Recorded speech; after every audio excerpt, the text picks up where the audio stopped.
vois, quand un homme cesse de répondre, la première erreur que beaucoup font, c'est de croire que c'est contre elle. Voilà, attention. Oui, elle pense qu'il joue, qu'il manipule ou qu'il veut créer un manque, mais en réalité, c'est souvent beaucoup plus simple que ça. Un homme ne disparaît pas sans raison.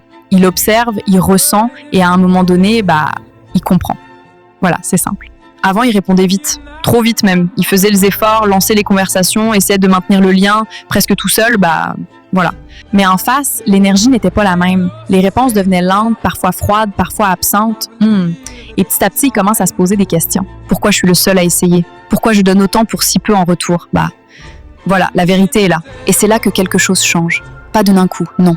Mais doucement, silencieusement, voilà, il commence à répondre moins vite, puis moins souvent. Jusqu'au moment où il arrête complètement. Pas pour punir, pas pour manipuler, voilà, il a juste compris l'essentiel. L'attention qu'on doit supplier n'a aucune valeur, oui. Un homme qui se respecte ne va pas courir après quelqu'un qui ne fait pas un pas. Ce n'est pas de la fierté mal placée, c'est de la dignité.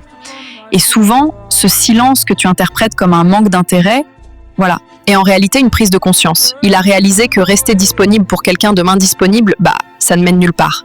Voilà la leçon. Alors il choisit le calme, il choisit la distance, il choisit la paix. Voilà.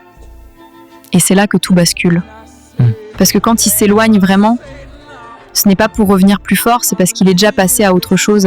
Oui, il ne te teste pas. Il avance, et si tu ressens ce vide maintenant, ce silence, voilà. C'est simplement parce qu'il a arrêté de combler l'espace que toi, tu n'as jamais vraiment rempli. Voilà, comprends enfin pourquoi.